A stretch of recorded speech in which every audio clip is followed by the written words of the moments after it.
As any founder with a great mentor or advisor would know, that the stories of the people that have been there before and their lessons are invaluable in your journey to ensure that you can emulate the success and avoid all the trial and error. So for this reason, I'm really chatting today to Mac Lackey. He is a entrepreneur from the US that has scaled and exited 6 businesses from idea all the way through to exit. So he's really been around the block, and some of his greatest exits have been for 8 figures in terms of dollars. So he has been through it all. And I can't wait to share some of these lessons with you, because we've gone very practically into what are the life cycle stages a business goes through, and what are the things that we get right and wrong at that stages, and what are some of the lessons that he's learned from his own experiences and mistakes. So to me, I learned that lesson kind of with the benefit of hindsight. We sold our companies. That's true. They were very. It was valuable to me personally. It was valuable to our shareholders, but that was a late in life look back that I realized how powerful that lens or that thread was that really kind of compelled me to shift. Now, if I even have an idea, it starts with who would buy it, why would they want to pay me a premium for it, what's the reason they wouldn't buy it, all those kind of things that allow me to create more value in the businesses that I'm building myself or I'm investing in or thinking through or advising someone on. Every one of those is heavily influenced by that sort of exit lens. Welcome to the Founder Files, the podcast that's like eavesdropping on a conversation with a successful entrepreneur over a fireside chat. Join me, Cameron Coutts, through this unique experience of unfiltered stories and insights from scaling founders around the globe as they share their ups, downs, and everything in between.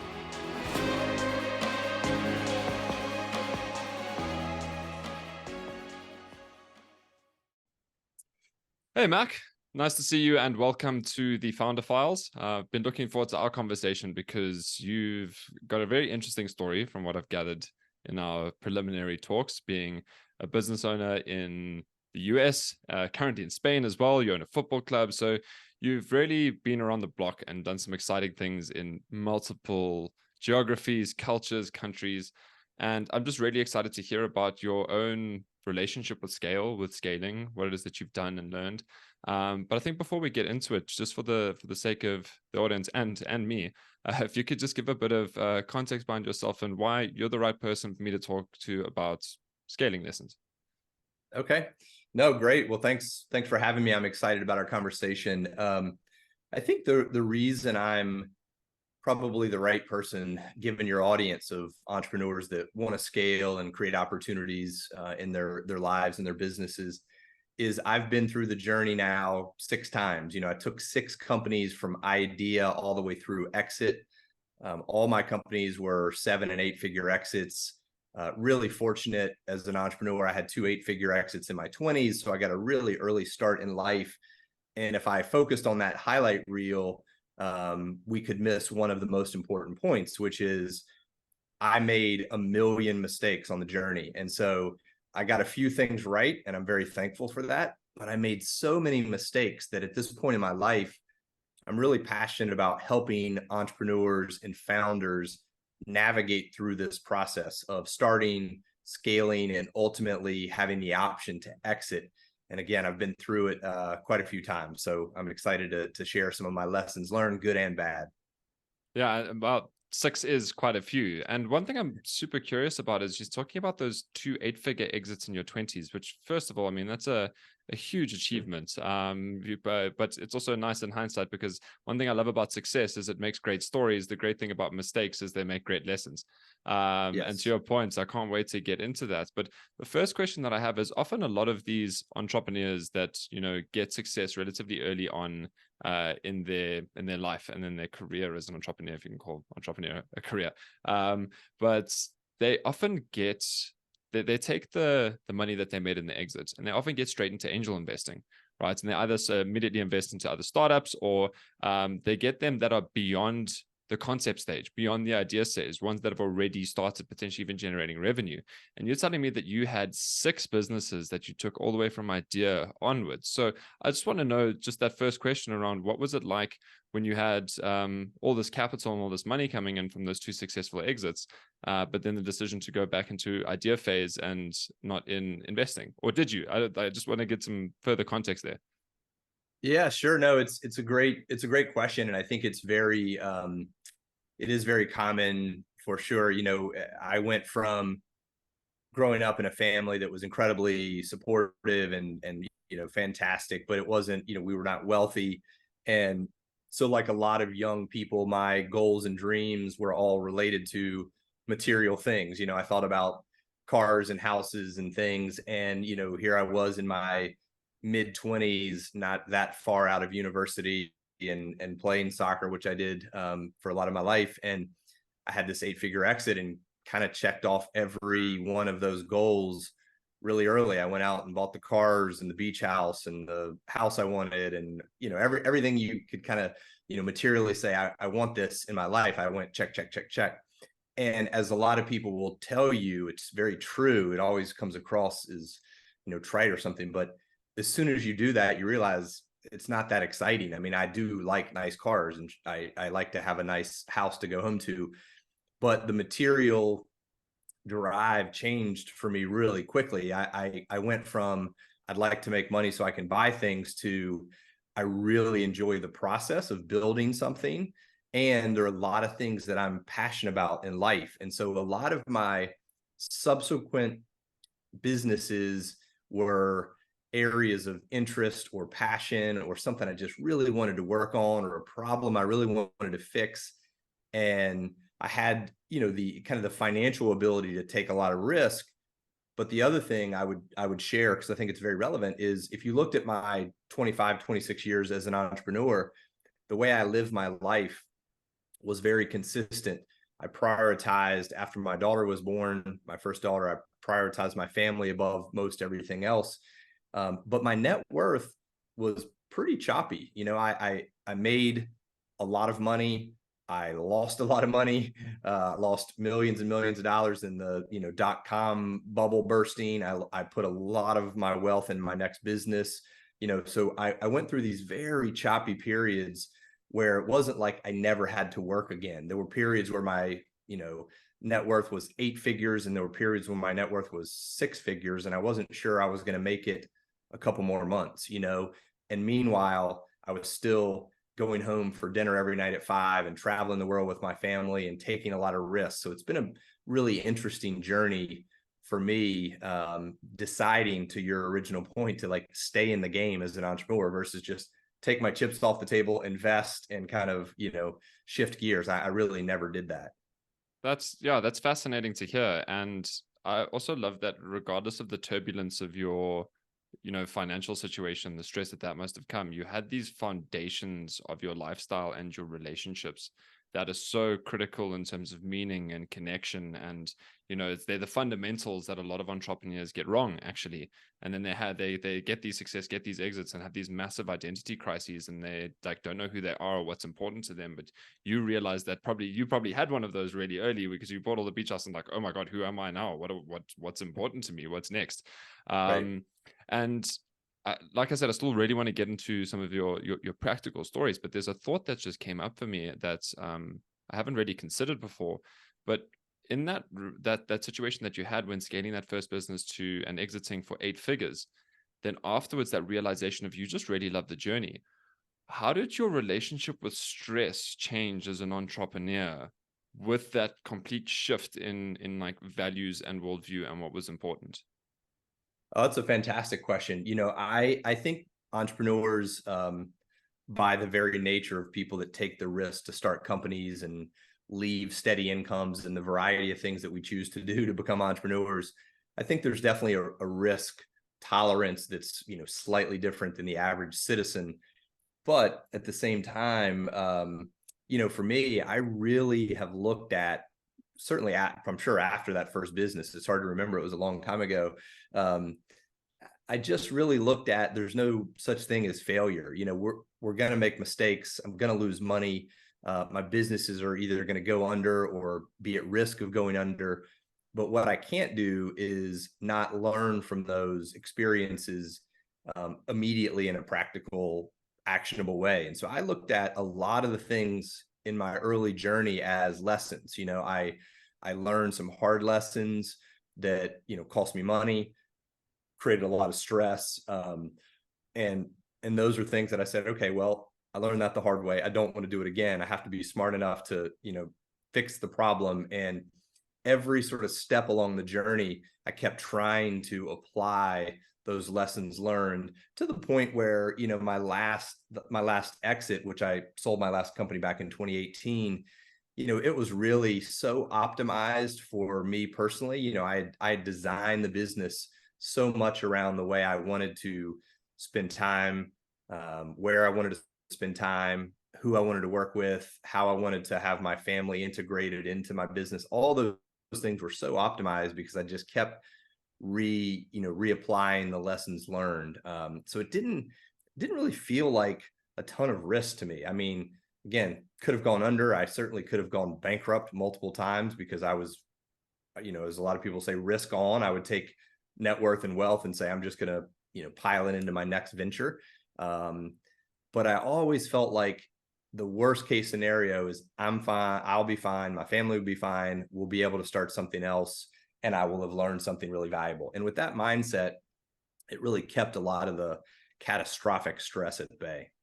Yeah, sounds like it. So Mac, I really want to get into these lessons and mistakes that we're talking about, but I want to take a slightly different approach because what would be easy to do is kind of take it chronologically and say, okay, well, each year in each business, what happened then?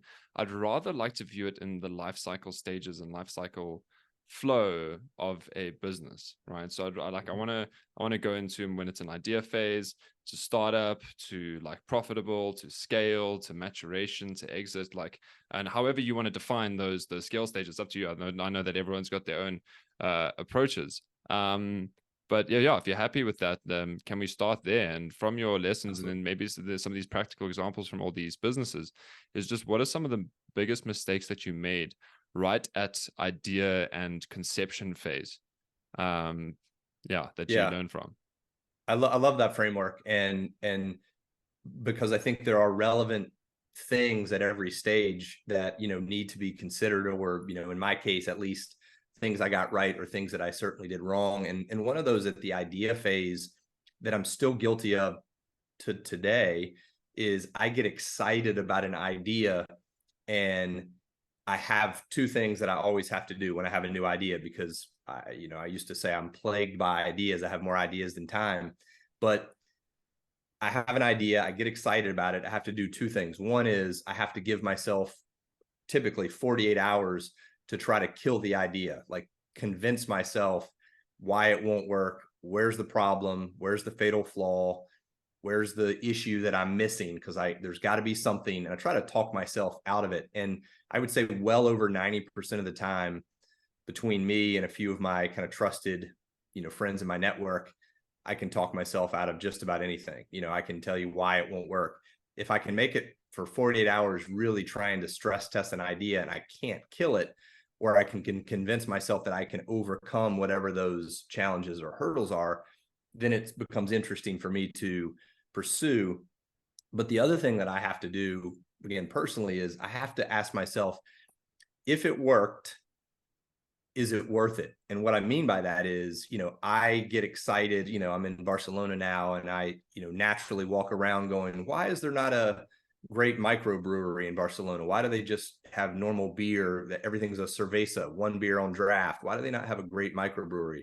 Why do they not have a US style coffee shop, closer to me? And those are all things that, like, I could start tomorrow. They probably would be successful, but I would spend an enormous amount of time trying to make a coffee shop successful and not even be able to pay the rent on my apartment. You know what I mean? So for my own filter, I have to try to decide if the idea is viable and try to kill it. And then I have to force myself to really think, even if it were successful, does it meet my personal objectives in terms of what I want out of a business that I'm putting time and energy into? So those are two pretty big things for me that I still to this day use when I think about early stage ideas. And the like underlying skill of that is both discipline and perspective taking, that you've definitely been able to apply well. But what I want to know now is, tell me about the mistakes that you made, because like, you know what, you weren't born with those tools and those principles, right? What were the mistakes that you made as like, okay, I definitely need to do these two things every single time now? Well, I think one of the early mistakes I made, my very first business, I would say, in a lot of ways, was I had the luck and the benefit of timing with huge macro tailwinds. And that's because in the first quarter of 1995, I started an internet company right after Netscape launched the commercial web browser. Now, the one thing that sounds really obvious now that was not obvious then is literally the smart people around me, people I looked up to in my hometown that were, very successful CEOs, and I had mentors and others that I looked up to, and they all pretty consistently considered the internet as a flash in the pan. They said, oh, it's just the next new idea. And they would say things like, nobody will ever put a credit card on the internet. No one will ever put their personal information on the internet. And I was so convinced and convicted that it was going to change everything that I was willing to take, massive risk. But what I kind of learned through that process is I don't control timing. That particular business, thank goodness, I was right, and we were successful enough early enough that it worked. But I know now that if the timing was off by just a little bit because of the dot-com bubble bursting, because of the amount of money that flowed into the internet space, I mean, my little idea could have been, fallen very, very short. So the importance of timing wasn't even on my mind at that early juncture. I was just excited, believed in the concept, had an engineer that, shared my view, and we just kind of jumped in the deep end.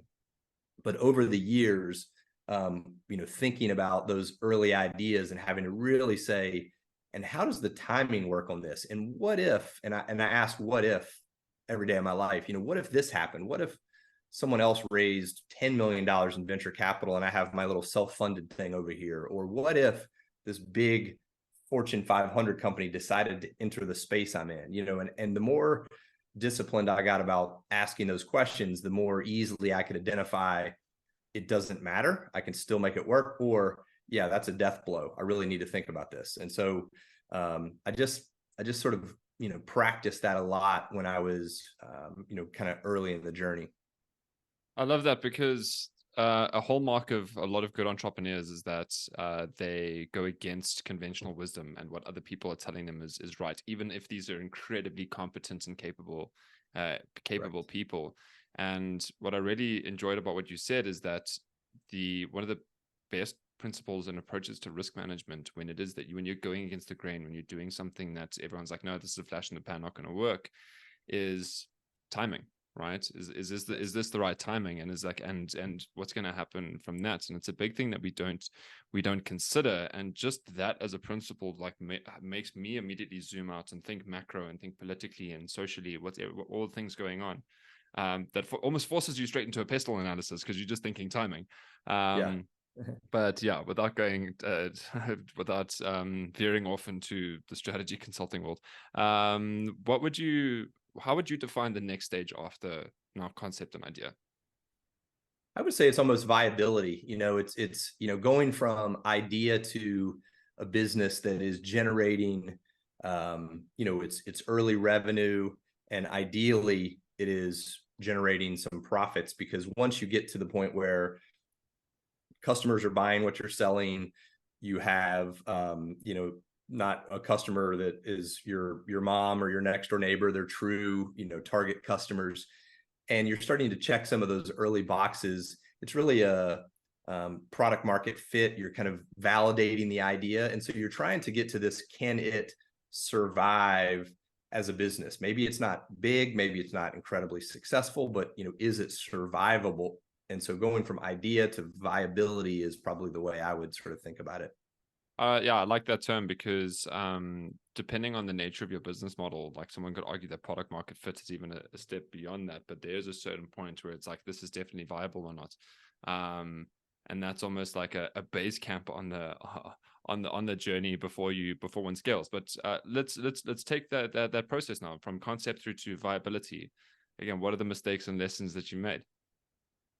So one of the biggest ones I made is really my second business was something I was really excited about. I thought it was again, this is, early kind of internet days. And I would say, things were developing really rapidly. And I thought we had this really, really exciting idea about creating some focused social media, what people would call social media now, or community around, football, international football, which was a passion of mine. And everyone that I was talking to was like, yes, great idea. Love it. I can't wait to use it. And so I was getting all this really positive reinforcement of the idea. So we launched it and we had the idea and we started to build it out. What I failed to, consider fully is, would anyone pay for that? Do we have a customer base? Because of course, if you provide something really valuable to people and it's free, great. Everybody's happy except for the, the person that owns the company. And that either means you have to raise a lot of money until in the future you can have a revenue stream. And I'm not a big fan of that strategy personally. Or you have to come up with something that is a, monetizable part of your business. And we really, naively missed that. We launched kind of a V1 of the project, an MVP, and all of my friends were like, this is awesome. This is such a cool project. I love it. We were starting to get some, I'd say, early traction in terms of subscriptions and customers, but we weren't generating any revenue. We didn't have any true paying customers. And so we, with that business, really had to do a hard pivot away from that product into solving a problem for businesses in the kind of the sports industry in order to find a revenue stream. And so it was a really early valuable lesson. Thank goodness it wasn't a, catastrophic, business ending, because we were able to successfully pivot and find a really interesting opportunity that was exciting, but it was also something that people were willing to pay good money for. And so that's one that I missed early, that I did not make that mistake again, is, considering the actual business model, the financial model of the idea as it goes from concept to, going to market. And I've seen it way too often that a lot of founders in those early stages of approach to viability, there's so much trial and error. And I mean, there's a great book for this also called The Mom Test. That's really about validating your assumptions about what your customers actually want. But the way that I simplify it is the point that early stages, too many founders are too product driven in their thinking about their strategy, and they're not customer or market driven. And the moment that you change that perspective is like, because the product is like, oh, this product's amazing, right? So the customers will come, and it's like, well, okay, well, who are they? And what do they need? And how is this solving their problem? And that's a completely different shift in thinking. So Mac, on that journey now, from you've mentioned one of those that story that you've given now. It's very like I can picture it. So what's now what are the tools or frameworks or principles that you've taken from that experience now for concept to viability to ensure that you can avoid making similar mistakes in the future? I think there's a couple things that we started doing almost immediately, and I still use to this day. The first is, I think about, when you want to validate a market, I think of it like concentric circles, and the very, very center of the concentric circle is truly like best friends and family, your mom and neighbor and your co-founder and your college roommate. Those people, of course, need to say, this is a good idea. I like it. I think you're right, about whatever your assumptions are. But then very quickly, you have to, open up, more and more concentric circles, moving further away from the people that are very likely to say yes. I mean, my mom would buy anything I'm selling, whether it was good or not. Right. So I have to kind of move out a couple of circles. And then the last circle is truly a prospective customer. Like, would they really buy it And did you ask them about the pricing? Does that pricing model seem right? And if they say yes, the good news is, for me, it's going from that quick conversation to, I'm going to send you a letter of intent, or I'm going to send you a document so we can go ahead and lock this down. And so before I've ever created a line of code or written something or created a product, I'm really using those concentric circles to go from, it's a pretty good idea, to, I actually have potentially pre-sold some customers that as soon as it's live, they've told me they're going to pay, they're going to use my product, they're going to do something with us as a business. And those concentric circles,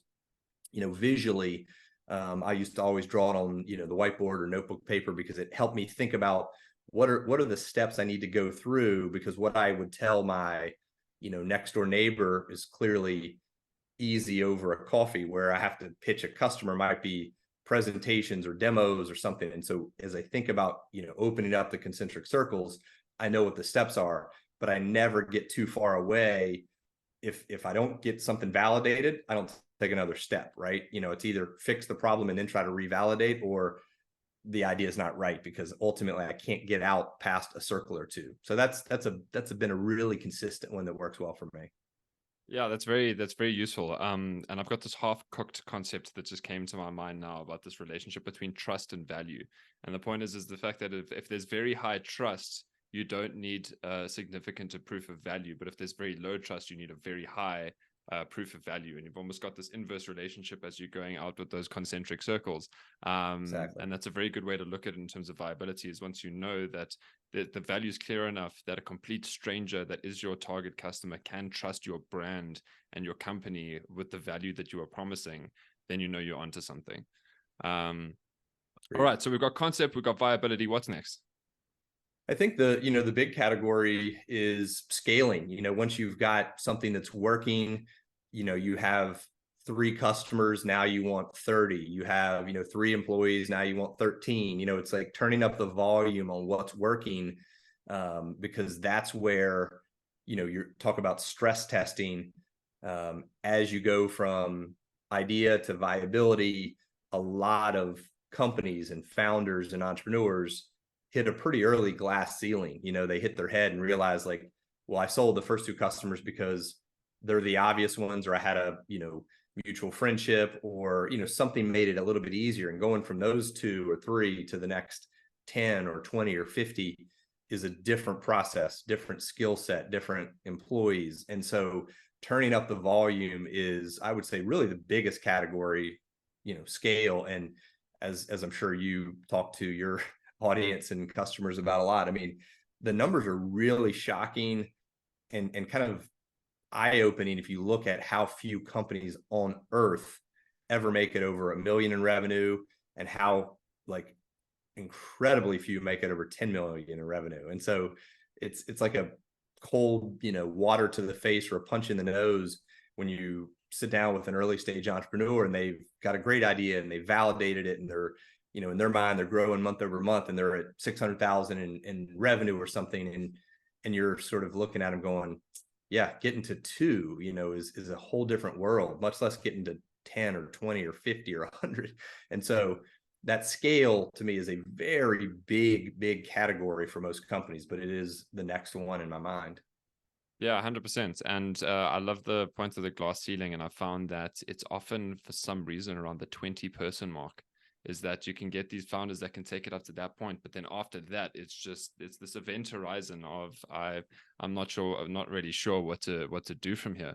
But yeah, so from viability through to scale, same question, right? What are your mistakes? What are your lessons? I think the biggest ones that I learned, thankfully, very early, and I've consistently applied ever since, is the importance of people.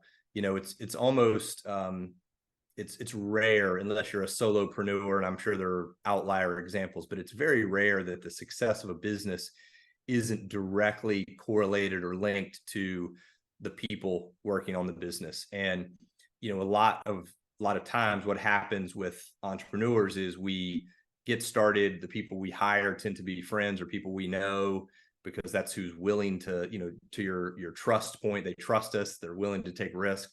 And then all of a sudden the business is growing and you realize that your, college fraternity brother is a nice guy, a trustworthy guy, but he doesn't really know how to scale a tech organization, or she doesn't know how to build a customer service team. And so it creates this natural conflict of the people that brought me here may or may not be able to get me to the next level. And I think that was a really tough lesson for me early on, because I wanted to reward the people that took risks with me, and I still feel that way to this day. So I kind of decided pretty early on I either need to put people in a position to have a successful path forward, even if they don't have the skill set. They have to learn on the job, they have to train and be prepared to make the next step, or as a business, we have to be prepared to replace them or make a big change. And so people is where I see these things breaking down. And I think your point about 20, same thing's true close to 100. It's just a natural ceiling that the companies that, get to 10 or 15 employees, it's easy to talk to one another. The communications is usually pretty good. Management levels are pretty flat. And then all of a sudden, about the time you get to 20, you start seeing layers. People are geographically distributed, so communication gets challenged. Management skills that weren't required when you were just building products, now you need to manage other people to build products. Skill sets change. So those are the areas where I think, you're scaling great, and then all of a sudden the wheels come off the bus. And if you don't get it right, most businesses either hit the ceiling and never grow, or a lot of them just turn around and go the other way. They just fall apart. And so people, that was a long-winded answer. People is far and away the thing, in my opinion, that creates the opportunity or the challenge as it relates to scale.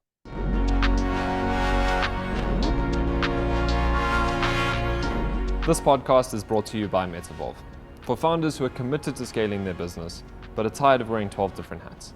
For founders who want to focus on their next stage of growth, but are worried about their customer and employee satisfaction.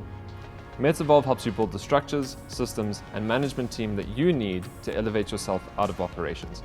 It's time to free yourself up to focus on growth. Do it now with the entrepreneurial partners that put your customers and your people at the core of your scaling strategy. Metavolve, empowering leaders, evolving businesses.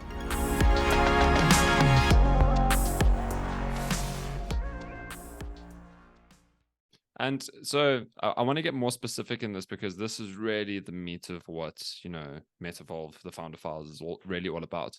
So I think let's talk first about that point around, the people that got you here are not necessarily the people that are going to get you there, right? What are the mistakes that you made, specifically, and the hard lesson? Actually, I don't even want to go on the hard lessons, because that'll be follow-up question. First question: what were the mistakes that you made at that stage around, not changing your team?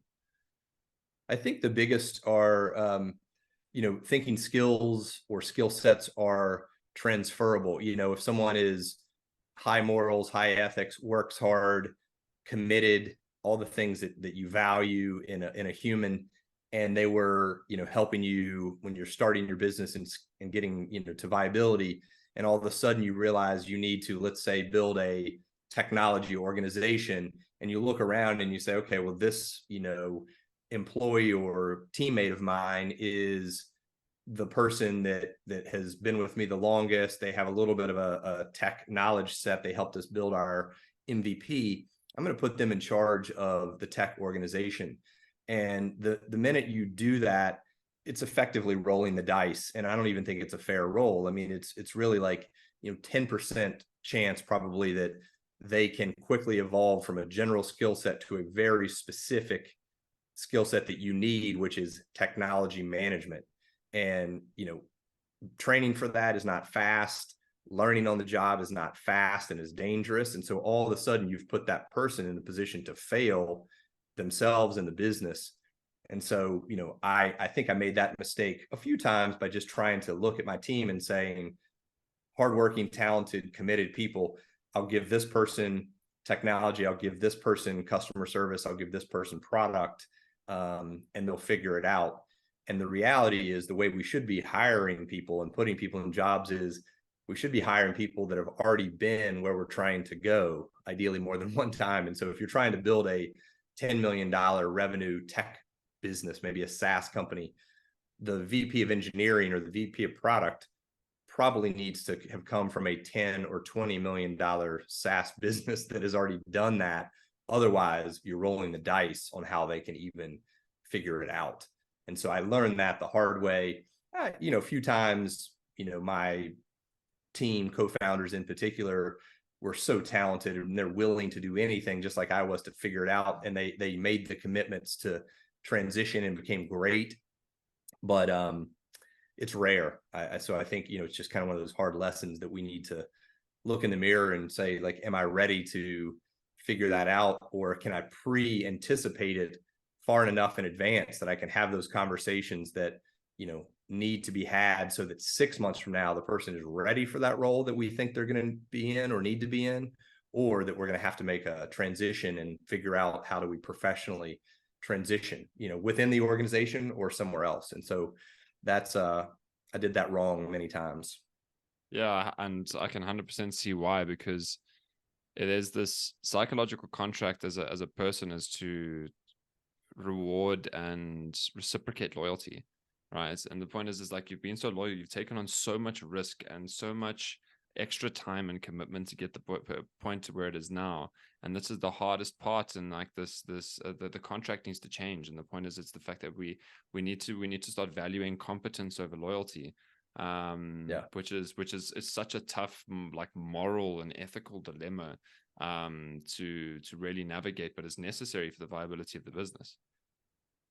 Yeah, no, it's exactly right. And I think there, of course, I mean, we could have a whole, conversation about the ways you can handle these things. It doesn't mean, I'm not, as a matter of fact, to my business's detriment, in many cases, I do prioritize, humans, family and friends and things over a lot else. And I think that's the right decision. At least for me, it's been the right decision.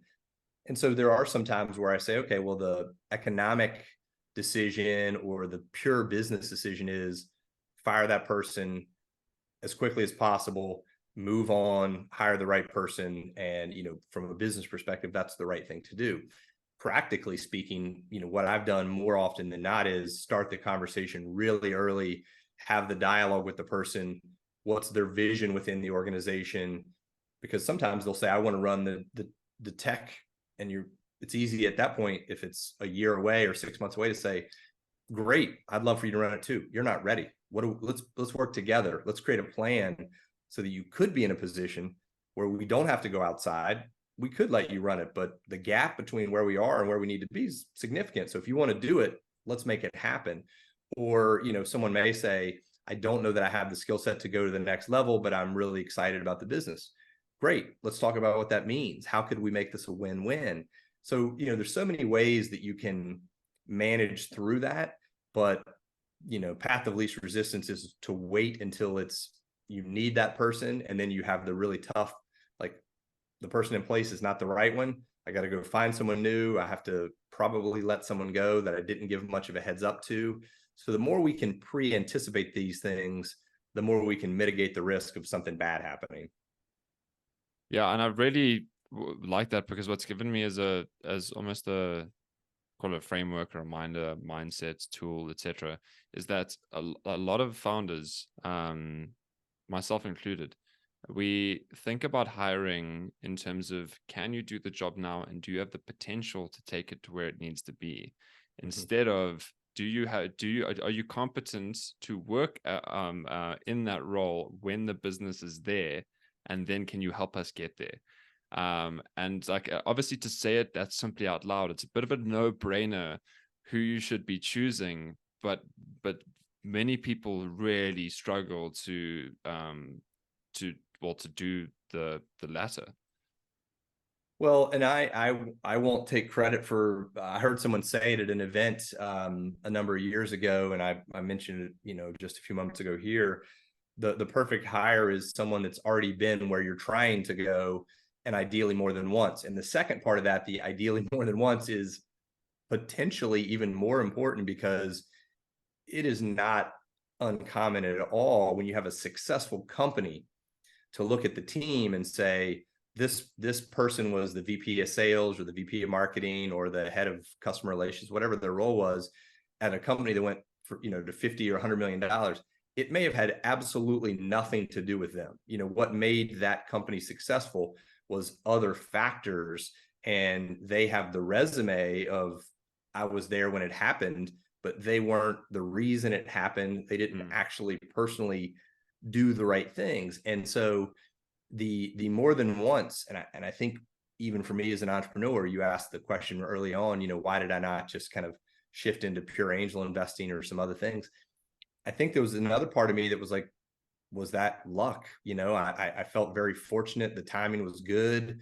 I, was young. I was naive. I had this crazy fast trajectory of growth and a really life-changing exit. And I think I was like, God, did I just get lucky? Is this a repeatable thing, or was that my one? And so I really wanted to test that. But as we look at other people, you kind of need someone that's probably done it more than once, or you're, again, stuck with rolling the dice that they were in an organization that scaled, that achieved the right things, but were they a critical part of it? And so I really like that saying, and I try to, use it a lot for my own purposes, is find someone that's already been where you're trying to go, ideally more than once. Yeah, it's definitely far more useful, but it also makes that hiring criteria a lot harder to Yes, it find that does. right person. But I think the other side of it is we can play it out, and any entrepreneur who's been there before and is hired for potential instead of competence knows what that journey is like, and all the mistakes and learnings that they're all going through in order to get there. So Mac, tell me what else, right? So I think we both acknowledged that 20-person mark, the 100-person mark. I'm curious to talk about the 100 one secondly, but that 20-person mark, what is it about that point that makes things so complex, and why is it a ceiling? I think it's a couple of factors. There, one of the biggest ones that I would be the first to raise my hand and say, I think I recognize it in myself very quickly. I do one or two things pretty well.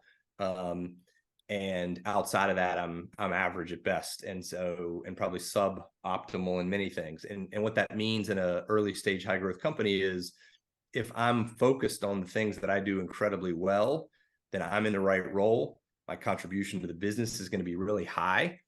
And the minute someone says, great, you're doing that, Mac, but we also need you to help do this other thing, one of which for me was managing people. I've never considered myself a good manager. I've considered myself a good motivator.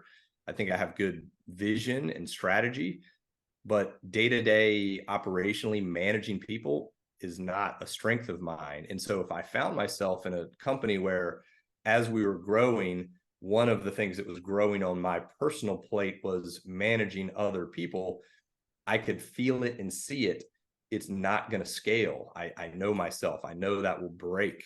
And so having that's a personal, discipline, I guess, or being honest with yourself, that everybody hopefully, does to some degree. But as an organization, the same thing has to happen. Is you have to look at people and say, what is their unique ability? What zone or area are they going to be huge contributors?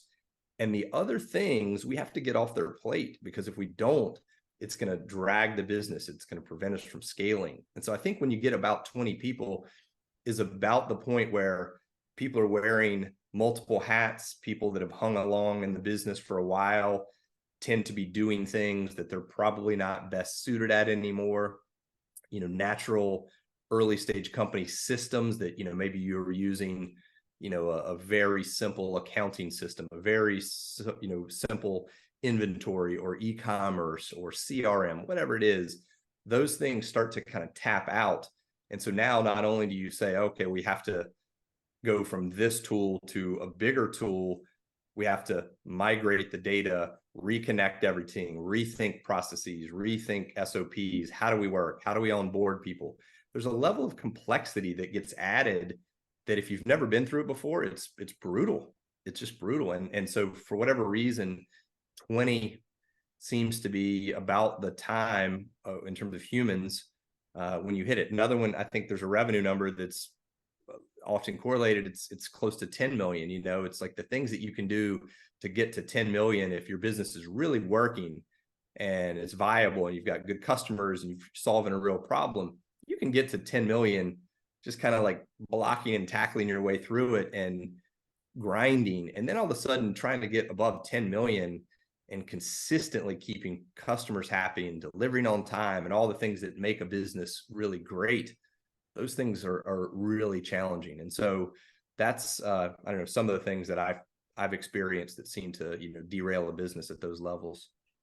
The one thing that it's a combination of what I've heard before and also what I've experienced. And I can't remember where I've heard it, but I've probably piecemealed it from a couple places. But the point is that when you're in a leadership position in a business like this, there's a fundamental shift when you go before 20 people to after 20 people, where a lot of your job is about doing to now a lot of your job is about thinking, right? And that is almost so like incongruent with how entrepreneurs are naturally wired, because we are action orientated people, right? And to shift that and go in terms of, okay, I need to think first and plan and map out and what's optimal, like what's repeatable, what's going to be scalable, instead of just taking action, is such a difficult point.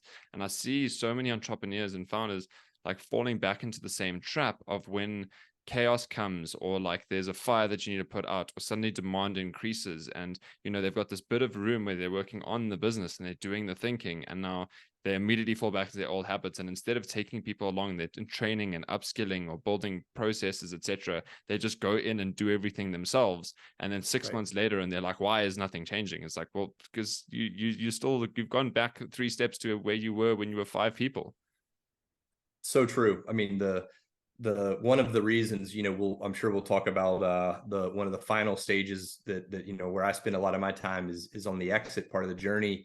And one of the things that is a huge criteria for a business that's truly sellable, that you can, get maximum value for, is the founder or key leaders cannot be in the critical path of the business. I mean, if an entrepreneur needs to be in the sales meeting and on the phone call and writing the code, like that is not a business that scales and can ever be sold, because if you sell it, you're going to be signing a 10-year employment agreement. Like, you are the business, right? And so as it scales, people naturally have to let processes and operational things take some of that burden, and it's not a natural thing for a lot of people. And the place I used to see it the most myself was people would look at me, because I think one of my few skill sets is I was pretty good at sales, particularly if it was the vision of where something's going. And people would say, oh, well, Mac, you should anytime you're in front of customers, it's a good thing for us. Now you need to train some young sales people, and you need to build a sales organization. And I more than once I tried. That skill set does not translate. I mean, I can be a sales leader and the number one salesperson. I cannot be a sales manager, because that is a different skill set. Looking at other people's pipelines and helping them manage their calendars and learning and training, like, not a skill set of mine. And so when you're trying to hire someone, I always say that in sales is like, are you looking for a VP of sales? Or are you looking for your number one salesperson? Number one salesperson cannot be a VP of sales. That's 100%. A different thing. So yeah, so some of these natural conflicts that we feel personally and that the business starts to have is where those challenges come in, as you said. Big time. Right. And now you alluded to the final step, the culmination of the journey, the exit. Tell me about some of the mistakes and lessons then. So I think the most powerful thing that's happened to me on the journeys over the years is I went generally from company to company again and again, meaning, I sold my first business. By the time the deal closed, I was already working on my second business. There was no break in between. I kind of did that for 25 years straight. It was basically time with family and whatever business I was running. And in 2018, after I sold my last business, I did the thing I probably should have done all along, which is I stopped and I took a look backwards and said, okay, what did I do well? What mistakes did I make? What are the things that I could carry forward in the second part of my life? And the most interesting thread that I did not expect to find, even though I'd had 6 exits, you would think, well, exits is clearly going to be a common thread. That was just the ultimate conclusion of every one of those journeys, right? I mean, we just decided to sell it versus raise money, or versus keep it longer. We just ultimately decided. But what really was an eye-opener for me is I could look back across every one of my companies and see a particular moment when things started to change. And the things that started to change, in my opinion, were the most powerful, exciting things. One, I could see the point at which we started to scale a little bit more, a little bit faster than any other period, where my personal freedom, which I value incredibly highly, went from being involved into everything to Mac can be gone for 2 weeks and nobody even needs to call him. And then ultimately being able to sell a business. And it's literally when we started to look at our companies through the lens of a prospective buyer, because we either needed or wanted to sell our company and started to ask ourselves, is this a smart decision to hire this new person or to open this new office or to launch this new product through the eyes of a prospective buyer? The minute we started looking at the business a little differently, things started to change, because that one lens, literally looking back, was where everything started to shift. And so I am a huge believer. I started a business called Exit DNA, particularly because I believe you need to weave this idea of optimizing for exit into the DNA of a business at the very earliest stage, because it doesn't mean you have to sell. It's just, in my opinion, pretty well validated, it's a smarter way to build a company. Because if you're building a company that someone wants to buy, they want to pay you maximum value for it. They want to pay you above market rates for it. They want to allow you to leave if you want or stay if you want. All those great outcomes. If you've optimized a business for those things, every other option is available to you. You can choose to raise money, you can recapitalize the business, or you can just keep it and have the benefits of all of the things that you've done to optimize. So to me, I learned that lesson kind of with the benefit of hindsight. We sold our companies. That's true. They were very, it was valuable to me personally. It was valuable to our shareholders, but that was a late in life look back that I realized how powerful that lens or that thread was that really kind of compelled me to shift. Now, if I even have an idea, it starts with who would buy it, why would they want to pay me a premium for it, what's the reason they wouldn't buy it, all those kind of things that allow me to create more value in the businesses that I'm building myself or I'm investing in or thinking through or advising someone on. Every one of those is heavily influenced by that sort of exit lens. Yeah, it's a very good principle. It's the Stephen Covey one of begin with the end in mind. Exactly. But again, and I love the fact that you've ended with that point and also started with it, because whether it's the checking your assumptions and checking if it's really a good idea at the beginning, the first 48 hours, or beginning with the end in mind, is throughout that you've learned significant discipline. And I think that's a great way to end it off, Mac.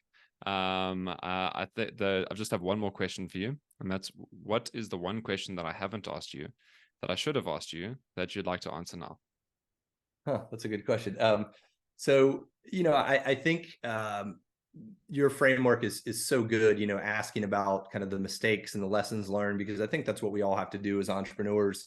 I will say that, one of the biggest mistakes I made kind of across everything is, if I could do it all over again, I would actually take more risk. As I get older and I look back, I realize what felt like risk at the time just wasn't. I could have swung for the fences more in my companies. I could have tried to do bigger, bolder things in some cases. And I really think that's something that, potentially a mistake I made or something I wish I would have done a better job of.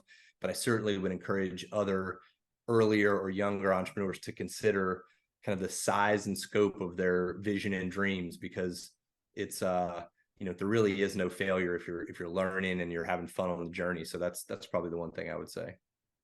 What an awesome way to end it off. Mac, thank you so much for being on the Founder Files.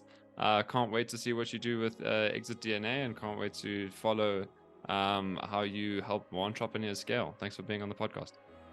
Thanks so much for having me. Yeah, what an insightful and practical conversation to have there. And there's a couple points that I want to highlight. It's obviously going to be some of my own bias coming involved here, but I just want to make sure that it's relevant to where you're at or where you might be. And the first one is like when we're looking at the scale stage and this transition from being startup to scale, is that, often a lot of the people that helped you get here aren't the ones that are going to take you into the future. That's a really difficult one. And I think what's with that and hiring for specialists and hiring for better people, I think the general principle that I got from him now is when looking at who's going to be in your team, who's going to be in a certain role, is to think about what the business is going to be in the future and what that role is going to require in the future. And then have they been there before, and therefore can they help you get from where we are now to where we need to be? And that's a very different approach that I've seen so many people make is, let me hire for right now and see if you have the potential to go forward. And that's such a fundamental difference, and it can make the scaling journey so much easier. But it's also going to apply to those hard conversations of whether it's your shareholders, your partners, your core team around once you're at that point of starting to specialize their role and create a niche amount of responsibility, is have they done it before? And if not, then it's a conversation of, okay, well, can we develop you into that position, and how do we take you there?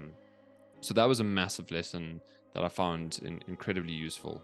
And a lot of it is often, I'm always blown away how considering around people this is and this happens to be. And then the second one is just reinforcing that begin with the end in mind, right? Is building it for exit, and making sure that regardless of what you do and what you want to do with the business, if you build for exit, then you've got a lot of freedom. But in order to do that, and I love the way he put it, is you need to remove the founder from the critical path of the business, right? So often the way that I like to put it is removing that operational dependence or maybe potentially the sales dependence, but the critical path is a different way of viewing it, because it's everything from beginning to end in terms of how you generate leads through to how do you manage success and client success and people.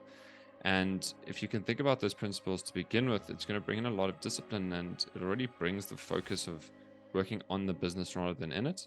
And if you're always doing that, regardless of where your vision takes you or what your priority is, you're always going to be building a great business. So thank you for tuning in. I hope you enjoyed this. I certainly enjoyed it. That was one of the fastest times that went by in terms of an episode. So yeah, if you enjoyed this, let me know in the comments, or reach out to us if you'd like to ask any questions or find out any more. And just also, what are some of your perspectives on scaling? I'd love to hear it. But until next time, hope you enjoyed this episode. Cheers.